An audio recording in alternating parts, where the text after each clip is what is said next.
காதல் அடுத்த களத்து கொண்டு வருகிறது ஒரு படைப்பாளனை.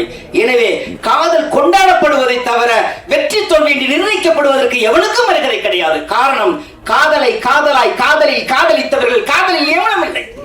ஏன்னா இந்த படம் ஒரு லவ் ஸ்டோரி. ஸோ லவ் கூட நீங்கள் பார்க்க முடியாது, தொட முடியாது.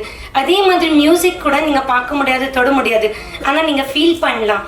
ஸோ இந்த படம் பண்ணும்போது கரெக்டாக என்னோட ப்ரெக்னென்சி டைம். ஒவ்வொரு காலகட்டத்திலையும் இந்த படத்தில் நான் நடிச்சிருக்கேன். முக்கியமாக சொல்லணும்னா டெலிவரிக்கு 3 நாள் முன்னாடி கூட டே அண்ட் நைட் நான் ஒர்க். இளையராஜா சாரோட மியூசிக்கில் இது எனக்கு 3வது படம். அது ரொம்ப பெருமைக்குரிய விஷயமா நான் நினைக்கிறேன். இவர் இயக்குனர் ஆகிறதுக்கு முன்னாடி சினிமா ஜேர்னலிஸ்டாவும் இருந்திருக்காங்க.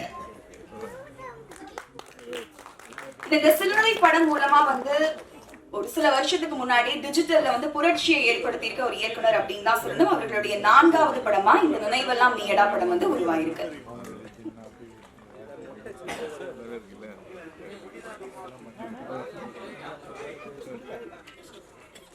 கடல் அலை எப்படி. வணக்கம், மேடையில் உள்ள எல்லாருக்கும் வணக்கம். ரொம்ப நாள் கழிச்சு நினைவெல்லாம் நீயடா படத்தோட ஆடியோ லான்ச் ரொம்ப வெயிட்க்கு அப்புறம் நடந்திருக்கு. ரொம்ப சந்தோஷமா இருக்கு. அண்ட் இளையராஜா சாரோட மியூசிக்ல இது எனக்கு 3வது படம். அது ரொம்ப பெருமைக்குரிய விஷயமா நான் நினைக்கிறேன். அண்ட் பள்ளிக்காதல் சார் சொன்ன மாதிரி பள்ளிக்காதல் அப்படின்றது ஒரு மறக்க முடியாத ஒரு விஷயம் தான். எல்லாருமே கடந்து வந்திருப்போம். ஸோ இதை பேஸ் பண்ணி சார் அவ்வளோ அழகாக எடுத்திருக்காரு படத்தை. அதில் நான் ஒரு பார்ட் பண்ணியிருக்கேன்றது ரொம்பவே சந்தோஷமாக இருக்குது. எல்லா கதாபாத்திரமும் ரொம்ப அழகாக வர்ணிச்சிருக்காங்க. ஸோ ரொம்ப நன்றி. எல்லாருமே இந்த பாடல் பார்த்து ரசித்ததுக்கு நன்றி. படத்தையும் பார்த்து ரசிங்க. அண்ட் என்னோட கோ ஆர்டிஸ்ட் எல்லாருக்குமே ரொம்ப நன்றி. Thank you so much. எவர் கிரீன் சூப்பர் ஸ்டார் இசைஞானி இளையராஜா சார் அவர்களுடைய இசையில் வெளிவந்த நினைவெல்லாம் நீயடா படத்தோட இசை வெளியீட்டு விழாவுக்கு வந்த அனைவருக்கும் என்னுடைய மனமார்ந்த வணக்கம். இந்த படம் எத்தனை பேரோட நினைவில் இருக்கும்னு தெரியாது. ஆனா லைஃப் லாங் என்னுடைய நினைவில் இருந்துகிட்டே இருக்கும். அதுக்கு ஒரு முக்கியமான காரணம் இருக்கு. இந்த படம் பண்ணும்போது கரெக்டா என்னோட ப்ரெக்னென்சி டைம். ஒவ்வொரு காலகட்டத்திலையும் இந்த படத்துல நான் நடிச்சிருக்கேன். முக்கியமா சொல்லணும்னா டெலிவரிக்கு 3 நாள் முன்னாடி கூட டே அண்ட் நைட் நான் ஒர்க் பண்ணியிருக்கேன். டைரக்டர் சார் அங்க சவுண்டா மைக்ல ஆக்ஷன் சொல்லும்போது என் பையன் வயிற்றுல கிக் பண்ணுவான். எனக்கு அந்த நினைவு மறக்கவே முடியாது. தேங்க்யூ. பத்திரிகையாளர் நடிகர் தேவராஜ் சார் அவர்கள் இந்த படத்துல ஒரு கதாபாத்திரம் பண்ணாங்க. அவங்க அன்னைக்கு என்ன பார்த்துட்டு சொன்னாங்க, எத்தனையோ நடிகைகள் பிரெக்னன்சி டைம்ல நடிச்சிருக்காங்க. ஆனா 10 மாசம் முடிஞ்சு 3 நாள் டெலிவரி வச்சுட்டு நடிச்ச ஒரே நடிகை நீங்க தான். கண்டிப்பா உங்க உழைப்புக்கு வெற்றி உண்டுன்னு சொன்னாங்க. ரொம்ப ரொம்ப நன்றி தேவராஜ் சார் அவர்களே. இந்த படத்துல எனக்கு அருமையான ஒரு கதாபாத்திரம் கொடுத்த ஆதிராஜன் சார். முக்கியமா ஒவ்வொரு இயக்குனருக்குமே அவங்களுடைய படம், அவங்களுடைய கதை ஒரு கருதான். ஒவ்வொரு படமும் நல்லபடியா வெளிவந்து வெற்றி அடைகிற வரைக்கும் அவங்களுக்கும் பேரு காலம்தான்.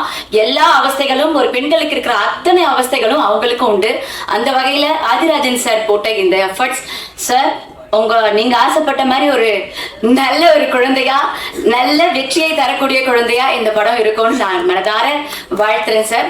அது மட்டும் இல்லாம இந்த மூவில ஒர்க் பண்ண அத்தனை பேருக்கும், சினிமோட்டோகிராஃபர், சக டெக்னீஷியன்ஸ் எல்லாருக்குமே இந்த படம் மிகப்பெரிய வெற்றி அடைந்து மேன்மேலும் அனைவரும் உயர என்னுடைய வாழ்த்துக்கள். ஹீரோ சாரை பத்தி சொல்லணும். அவர் எத்தனையோ வருஷத்துக்கு முன்னாடியே எல்லாரோட மனசுல இடம் பிடிச்சவர். இப்போ ஹீரோவா நிறைய படம் பண்ணிக்கிட்டு இருக்காரு. கண்டிப்பா அவர் நடிக்கிற ஒவ்வொரு படமும் வெற்றி படமாகும். அவர் சினிமா துறையில தவிர்க்க முடியாத ஒரு ஹீரோவா இருப்பாருங்கிறதுல டவுட்டே இல்லை. நன்றி பிரஜின் சார் அவர்களே. 2 கதாநாயகிகள் நடிச்சிருக்காங்க. 2 பேர் கூடமே நடிக்கிறதுக்கான வாய்ப்பு எனக்கு கிடைச்சது. 2 பேருமே ரொம்ப ஸ்வீட் பர்சன்ஸ். அவங்களுக்கு இந்த படம் வெற்றி படமாக அமைய என்னுடைய வாழ்த்துக்கள். வேற என்ன சொல்றது, எல்லாருக்கும் நன்றி. இந்த இனிய மாலை பொழுதுல லேட் ஆனாலும் வெயிட் பண்ணி எங்களை வெற்றியாளராக ஆக்கக்கூடிய சினிமா, பத்திரிகை, ஊடக நண்பர்களுக்கும் மனமார்ந்த நன்றி. தேங்க்யூ. நீயடா படத்தின் செகண்ட் லீட் சினாமிகா அவர்களை பேச அழைக்கிறேன்.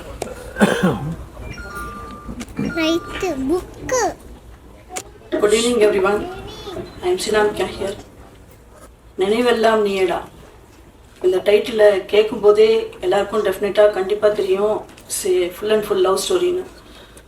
ராஜா சாரோட இசையில் வந்து நடிக்கிறதுங்கிறது எல்லாருக்குமே கண்டிப்பாக ஒரு பெரிய ட்ரீமாக இருக்கும். ஆக்சுவலாக this is my first movie. Dreams comes ட்ரூன்னு தான் சொல்லுவேன். என்னோட ஆசையும் நிறைவேறது இந்த மூவியில் தான். என்னோடய ஃபர்ஸ்ட் லவ்னு சொன்னால் நான் ராஜா சாரோட மியூசிக்கை தான் சொல்லுவேன். அவரோட இசை மேலே எனக்கு அவ்வளோ பெரிய காதல் இருக்குது. அவரோட சாங்ஸை கேட்டு தான் நான் வளர்ந்துருக்கேன். அவரோட இசை இல்லாமல் கேட்காம நான் இருந்ததே இல்லை. அவரோட சாங்ஸ் கேட்காம ஒரு நாள் கூட எனக்கு போனதே இல்லை. அவரோட மூவியில் நான் ஃபர்ஸ்ட் மூவி பண்ணியிருக்கேன்றதுல நான் ரொம்ப பெருமைப்படுறேன். Really I'm very happy and very proud to be a part of this film. ரொம்ப சந்தோஷமாக இருக்குது. எனக்கு இந்த ஆப்பர்ச்சுனிட்டி கொடுத்த ஆதிராஜன் சாருக்கு நான் பெரிய நன்றி சொல்லிக்க ஆசைப்பட்றேன். காஸ்ட் அண்ட் க்ரூ அவங்க எல்லாருக்குமே கண்டிப்பாக நான் தேங்க்ஸ் சொல்லி ஆகணும். அதுக்கப்புறம் தினேஷ் டான்ஸ் மாஸ்டர், அப்புறம் தீனா டான்ஸ் மாஸ்டர், அப்புறம் ஸ்னேகன் சார், பழனி பாரதி சார் எல்லாருமே சாங்ஸ் ரொம்ப நல்லா எழுதியிருக்காங்க. கொரியோகிராஃபர் வந்து தினேஷ் டான்ஸ் மாஸ்டர் செம்மையாக பண்ணியிருப்பாரு. தீனா மாஸ்டரும் நல்லா பண்ணியிருக்காரு. 5 சாங்ஸ் வந்து ராஜா சார் இந்த மூவியில் கொடுத்துருக்குறா. அவ்வளோ சாங்ஸும் பியூட்டிஃபுல்லாக வந்திருக்கு. நீங்கள் எல்லோரும் இந்த மூவியை வந்து தேட்டரில் வந்து தான் பார்க்கணும். ஏன்னா இந்த காதல் எல்லாருக்குமே வந்து லைஃப்பில் ஃபர்ஸ்ட் லவ் வந்து இருக்கும். அந்த ஃபர்ஸ்ட் லவ் வந்து ஆதிராஜன் சார் வந்து அவ்வளோ அழகாக காமிச்சிருப்பார். ரொம்பவே நல்லாயிருக்கும். மனுஷன் அதை ரொம்ப நல்லா பெர்ஃபார்ம் பண்ணியிருப்பாங்க. இந்த மூவியில் என்னை மலர நடிக்க வச்ச அந்த ஆப்பர்ச்சுனிட்டி கொடுத்த ஆதிராஜன் சாருக்கு thank you so much sir. Thank you. இந்த மூவி நீங்கள் எல்லாம் வந்து வெற்றி படமாக உங்களால் தான், ஆடியன்ஸ் கிட்ட தான், உங்ககிட்ட தான் இருக்குது. Keep supporting me. Thank you.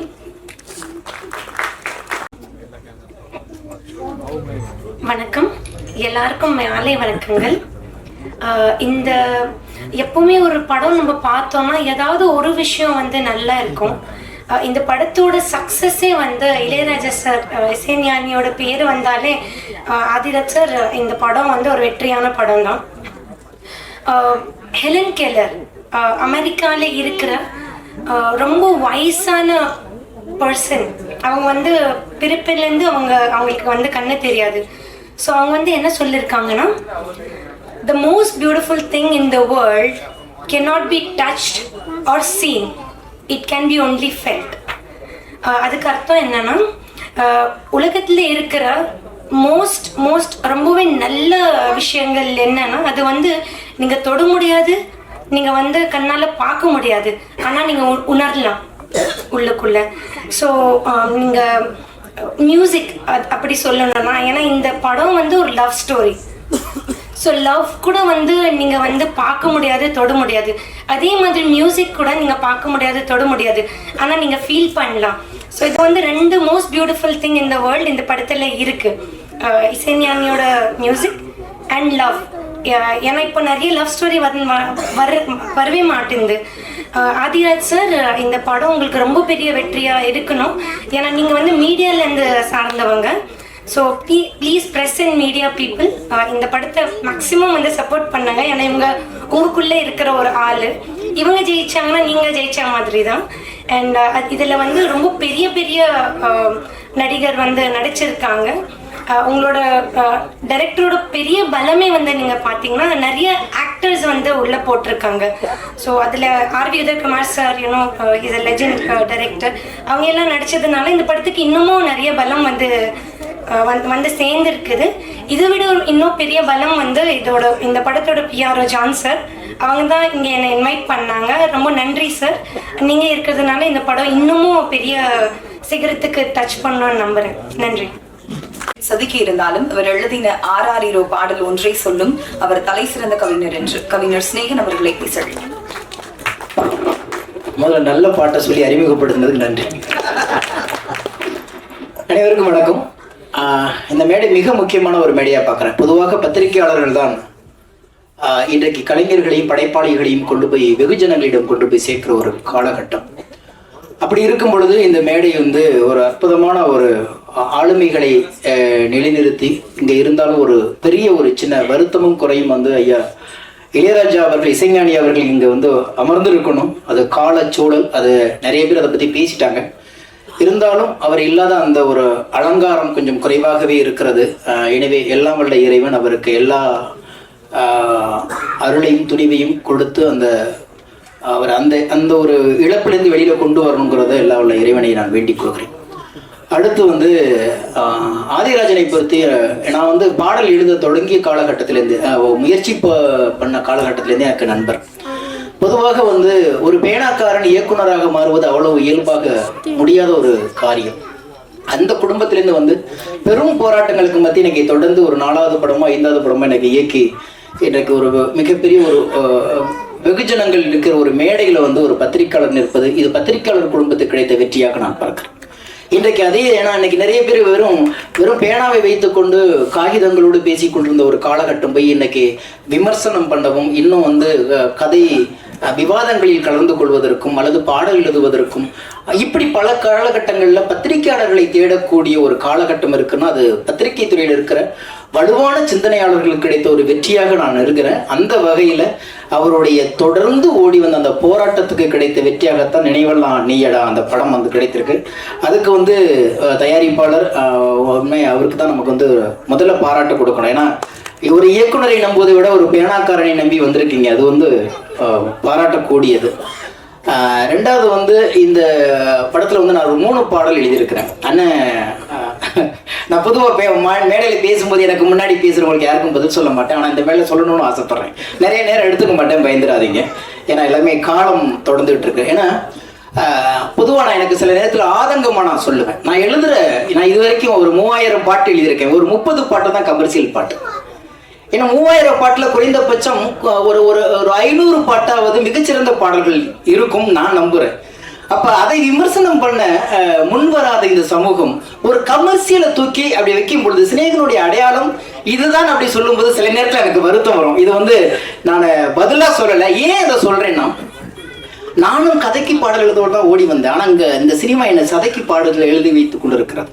Pattukkottai மாதிரி ஒரு 10 பாட்டு எழுதிட்டு செத்து போலான்னு வந்தவனை, அந்த வாகனம் புறப்பட்டு போனதுக்கு பிறகு சந்தங்களுக்கு எழுத வந்தவனை சப்தங்களுக்கு எழுத சொல்லி கொண்டு உட்கார்ந்திருக்கும் பொழுதுதான் சில பாடல்கள் இப்படி வருது. அப்ப எனக்கு என்னை பொறுத்த வரைக்கும் சிநேகனின் முகவரி அது அல்ல. அது ஏன் இதை நாங்க சொல்றேன்னா, நல்ல பழக்கம். இன்னும் சொல்ல போனா அந்த ஒரு வாய்ப்பு யாருக்கு கிடைச்சுன்னு தெரியல. என்னுடைய முதல் படம் பாண்டவர் பூமி வெளியில வந்த பிறகு முதல் படம் முதல் பாட்டிலேயே அரசு விருது வாங்கிய ஒரு கவிஞனாக நான் இருக்கிறேன். ஏன் அதை நான் இங்க வந்து இந்த மேல சொல்றேன்னா, ஏன் ஒரு நல்ல விஷயத்தை இந்த சமூகம் எடுத்து கொண்டாட மாட்டேங்கிறது அப்படிங்கும்போது சின்ன வருத்தம் ஒரு படைப்பாளனாக இருக்கதை நான் பதிவு செய்கிறேன். இது வந்து பேரரசன் மீதோ அல்லது அண்ணன் உதயகுமார் மீதோ வருத்தத்தில் சொல்லலை. ஏனாலும் சில நேரங்களில் சில விஷயத்தை பதிவு செய்ய வேண்டிய ஒரு சூழல் இருக்கிறது. அதே மாதிரி ராஜன் அண்ணன் பேசும் பொழுது மரியாதை இல்லாத தலைப்புனாரு. காதல் மரியாதை எதிர்பார்ப்பதும் இல்லை, எதிர்பார்த்தால் அது காதல் பெறும். அதுதான் உண்மை. 2வது அண்ணன் சொன்னாரு, தோத்து போன காதல் தான் பாக்கியசாலிகள். என்னை பொறுத்த வரைக்கும் காதலுக்கு வெற்றியும் இல்லை தோல்வியும் இல்லை, அது வாழ்ந்து கொண்டே இருக்கும், நினைவலைகளில் நீந்தி கொண்டே இருக்கும், காற்றலை போல மிதந்து கொண்டே இருக்கும்.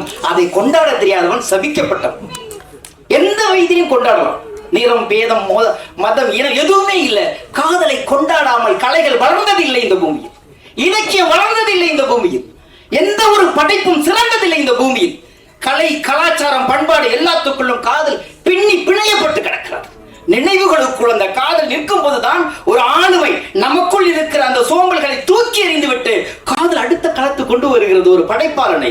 எனவே காதல் கொண்டாடப்படுவதை தவிர வெற்றி தோல்வி என்று நிர்ணயிக்கப்படுவதற்கு எவனுக்கும் வருகிறது கிடையாது. காரணம், காதலை காதலாய் காதலில் காதலித்தவர்கள் காதலில் எவனும் இல்லை. காதல் காதலாகவே இருக்கிறது. இங்கே தோற்பது காதலர்கள் தானே தவிர காதல் ஒருபோதும் தோற்பார். தோற்றுக்கொண்டே இருக்கிறார்கள் காதலர்கள், ஆனால் காதல் வென்று கொண்டே இருக்கிறார். தோற்றால் இன்னும் சொல்ல போனா இங்கே காதலை வெளிப்படுத்தி வென்ற காதல்களை விட காதலை வெளிப்படுத்தாமல் வென்று கொண்டிருக்கிற காதல்கள் அதிகம். எல்லா நட்புக்குள்ளும் காதல் இருக்கிறது. காதல் இல்லாத நட்பு என்றால் அதுக்கு பேர் நட்பே இல்லை. சொல்லாமல் வேண்டால் இருக்குமே தவிர காதல் இல்லாமல் இருக்காது. எல்லா நட்புக்குள்ளும் காதல் செறிந்து போய் கிடக்கிறது, நிறைந்து போய் கிடக்கிறது. அதை கொண்டாடணும். என்னத்தை இதுல கொண்டாட போற? எல்லாம் மீதமாக போன பிறகும் அந்த நினைவுகள் தான் அழகான நினைவுகள். அவனோ அவளோ அதுவோ எதுவாக இருந்தாலும் ஆண் மேலும் பெண் மேலும் வருவது காதல் அல்ல. நினைவுகள் மீது, புன்னகை மீது, நடக்கும் பொழுது செய்கையின் மீது, வெக்கத்தின் மீது, மலர்களின் மீது, வண்டுகளின் மீது, நிறங்களின் மீது, மாலை பொழுதின் வெயிலின் மீது, சுகங்களின் மீது, குளிர்ச்சியின் மீது காதல் விரிந்து கொண்டே இருக்கிறது. பாவம் மனிதம் காதலை கொண்டாட மறுக்கிறது. எனவேதான் இன்றைக்கு இலக்கியங்களில் இருந்து மொழிபெயர்த்து இன்றைக்கு சின்ன சின்ன விஷயங்களை பதிவு செய்வதற்கு திரைத்துறை நமக்கு கிடைத்திருக்கிறது. அப்பேற்பட்ட ஒரு காதலைத்தான் ஆதிராஜன் எடுத்து அழகாக சொல்லியிருக்கிறார் சின்ன வயசுல. இதுல ரொம்ப பாராட்டக்கூடியது சொன்னாங்க, இதை தொடங்கும் போது தமிழ் தாய் வாழ்த்து சொல்லும் பொழுது ஒளியில நம்ம கேட்கிறோமோன்னு ஒரு பயம் இருக்கும். ஏறத்தாழ 7000 மேடைகள் ஏறி இருக்கிறேன். அதுல 3000 மேடைகள் பள்ளி மேடைகள். நான் கட்டாயமாக நான் ஏறுகிற பள்ளி மேடைகளில் தயவு செய்து ஒளிப்பெருக்கியில் தமிழ் தாய் வாழ்த்தை போடாதீர்கள், எல்லோரும் சேர்ந்து பாட வேண்டும் என்று நான் அவ்வப்போது கட்டாயப்படுத்துவேன். அது இன்றைக்கு கட்டாயப்படுத்தாமல் நிறைவேறி இருக்கிறது. அதற்கு அண்ணன் உதயகுமார் அவர்களுக்கு நன்றி சொல்ல கடமைப்பட்டுங்கள். ஏன்னா நம்ம எல்லாமே ஒன்னா சேர்ந்துதான் வாய்ப்பாட கத்துக்கிட்டோம், 1-2 கத்துக்கிட்டோம், ஆனா அவனை கத்துக்கிட்டோம், ஓதாமல் ஒரு நாளும் இருக்க வேண்டாம் கத்துக்கிட்டோம், திருக்குறளை கத்துக்கிட்டோம், நலவென்பா நாளடியார் எல்லாம் சேர்ந்து பேசினதுனால்தான் அவ்வளவு பெரிய ஆளுமை இதுக்குள்ள இருக்கு. எனவே தமிழ் தாய் இந்த மேடையில் எல்லோரும் வாய்விட்டு பாடியதற்காக வாழ்த்து சொல்வதோடு ஒரு அழகான காதலை நினைவெல்லாம் நீயடா படம் பதிவு செய்திருக்கிறது. காதலை கொண்டாடுபவர்கள் இந்த காதலை கொண்டாடுகிற தலைமுறைகளுக்கு எடுத்துச் செல்லுங்கள். நன்றி, வணக்கம்.